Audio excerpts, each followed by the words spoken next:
Gaming Bolt presents 15 most powerful weapons in Dark Souls 3. Some of you are probably still chipping away at Dark Souls 3, while others are on their second or third run of From Software's latest masterpiece. There are some pretty impressive weapons to discover regardless of your progress. Not every weapon is best suited for every single build, but if you're a fan of a particular weapon type or of the more exotic ways to cause damage, then it's worth checking out these 15 weapons. Uchigatana. One of the best weapons in Dark Souls 3 can be gained in the first half hour or so of playing. The Uchigatana is a swift katana that drops from the Swordmaster to the left of the Firelink Shrine's entrance. Along with the ability to parry into strong blows and executing a fast lunge, the Uchigatana allows you to inflict bleeding damage if you strike enough times. It's pretty devastating, especially for PvP. Sellsword Twin Blades. Though the Sellsword Twin Blades are a starting weapon for the Mercenary class, they may be overlooked by players in favor of other stats. However, they come highly recommended for rogues and thieves with the high damage and scaling up to B-class dexterity. That's not to mention the strings of combos that can be executed to keep enemies off their game. It can be found in the Road of Sacrifices in the castle walls and past the Black Knight. Dark Sword. The Dark Sword has the potential to be a favorite amongst many players. Though it's a straight sword, it can use the Greatsword's stomp weapon art to transition into a low stance and then upward striking slash.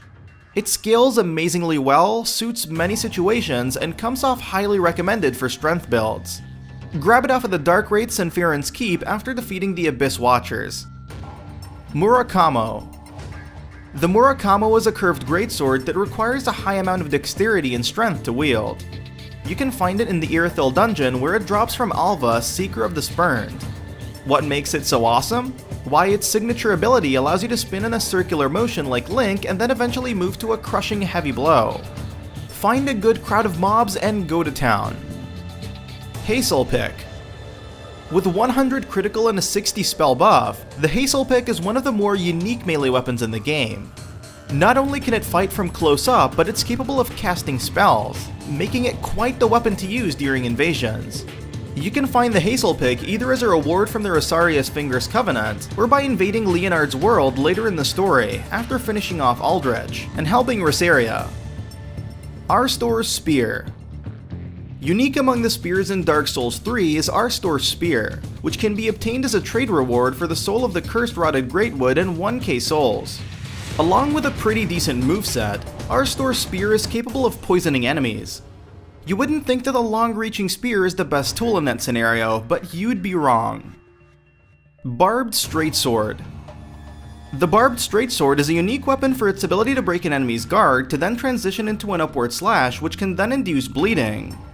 It can be infused and buffed, making it even deadlier in the process.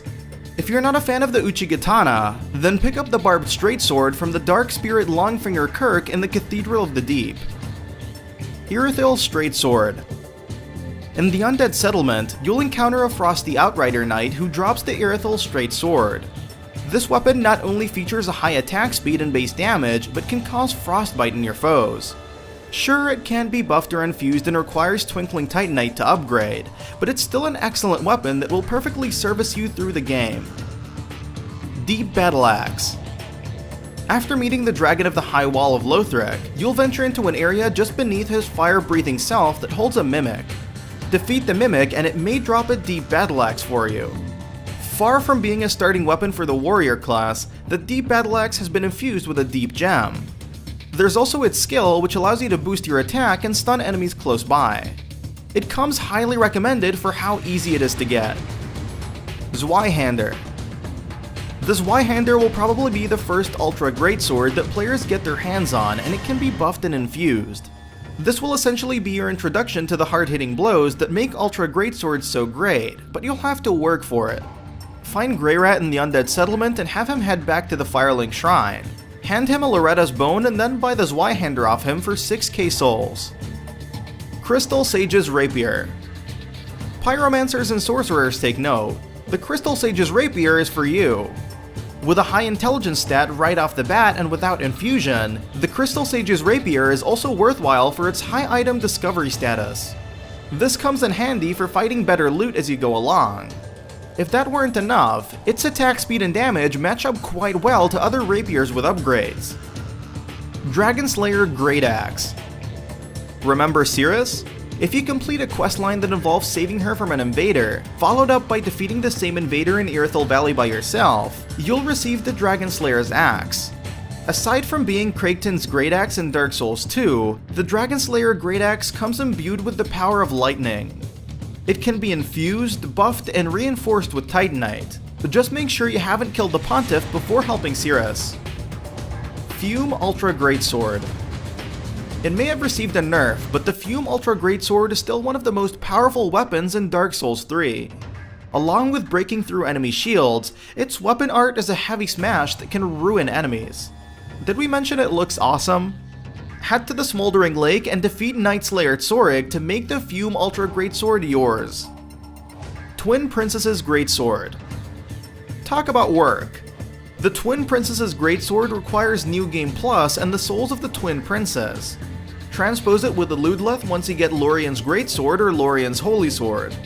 In your New Game Plus playthrough, get another soul of the Twin Princes and use it to pick up the other sword on transposition. You'll then have the option to transpose the Twin Prince's Greatsword, and it's actually pretty cool. Its weapon art activates a light Holy Lunge while its heavy attack is sweeping vertical slash of fire. That's not counting its high damage values. Chaos Blade. The Untended Graves past Asero's chambers hides an intriguing weapon in the Chaos Blade. Much like the Uchigatana, the Chaos Blade lets you parry into a strong attack or lunge forward quickly with a light attack. However, for every hit you land, you take 15 damage. The benefit of using the Chaos Blade then? Its bleeding effects outperform any other katana in the game. We hope you've enjoyed this video, so please consider subscribing to our channel. We do original content, reviews, graphics comparison, and much more, and try to upload a video every day. Thank you very much for checking us out.